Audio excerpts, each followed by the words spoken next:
Seja bem-vindo, meu irmão. Hoje falarei do caso A Visão do Eurípides Barçanufo. Eurípides foi um grande professor nosso. O Espiritismo foi um grande mestre.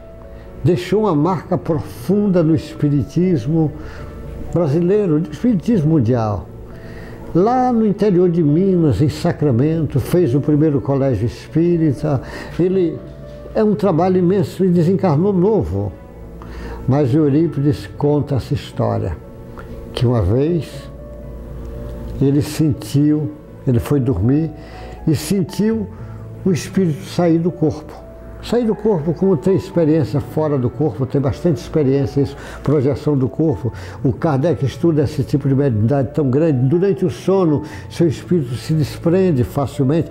Aí ele disse que ele viu, só que ele viu o corpo e o espírito, uma força irresistível levando ele. Levando ele não tinha controle. Ia levando o espírito. Cada vez ele ia subindo, e ele não tinha controle. Aí diz que chega num lugar que para aquele campo verdejante, verde imenso. E ele fica em pé, e ele anda um pouco, e ele vê um homem lá na frente. E ele aproxima o máximo que pode, ainda distante, mas o máximo que ele pode. E ele olha e vê que aquele homem era Jesus. Ele disse que Jesus olha para ele, mas Jesus estava chorando. E ele disse: mestre, o senhor está chorando? Por quê? É pela maldade humana? E Jesus: não, a maldade humana é passageira, Eurípides. Mas é porque as pessoas que não estudam o teu evangelho, ele disse, também é passageira, mas cedo ou mais tarde eles vão estudar. Aí o Eurípides pergunta: e por que está chorando, mestre? O Eurípides também começa a chorar.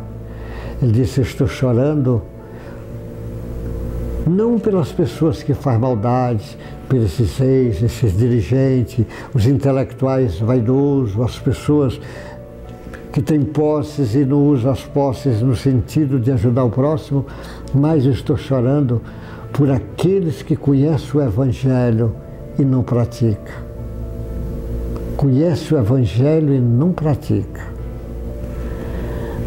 Realmente, se você olhar, Jesus era muito manso com todas as pessoas quando aqui estava. Manso com cobrador de imposto, com prostituta, com leprosos, manso com os doentes, manso com os obsediados, manso com mulheres, com crianças, com todos.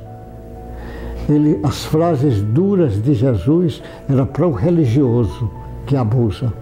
Pode olhar as frases duras: bando de sepulcro caiado, bando de víboras.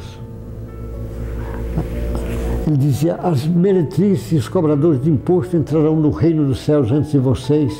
Vocês fechem a porta para vocês e para os outros. Ele era duro. Aí quando ele escuta isso: choro por aqueles que conhecem o Evangelho e não praticam.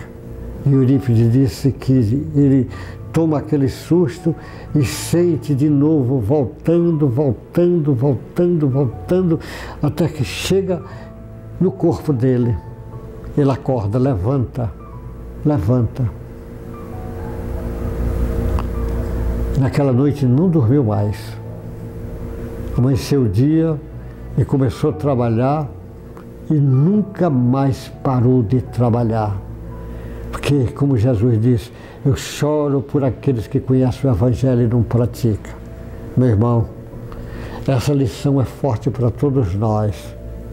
Nós já conhecemos as lições profundas do Evangelho de Jesus. Conhecemos as lições que o Espiritismo tem para nos dar, para levar na direção do Cristo, para entender Cristo, porque o Espiritismo é o cristianismo redivivo. O Espiritismo é o Consolador prometido, ele está relembrando de novo o Cristo. Ele veio criar esperança, criar coragem para as pessoas. Então a frase Eu choro por aqueles que conhecem o Evangelho e não praticam. É para as nossas reflexões, dentro das nossas limitações, dos nossos atrasos. Vamos praticar a sabedoria do Evangelho do Cristo no nosso dia a dia, como se a gente fosse criar o 5º Evangelho. Existem 4 Evangelhos. O Evangelho do Marcos é curto, foi dirigido quase aos romanos. Evangelho do Mateus, que foi dirigido ao povo hebreu praticamente. Evangelho do Lucas, para o povo grego. E o Evangelho do João, para você conhecer profundamente o Cristo.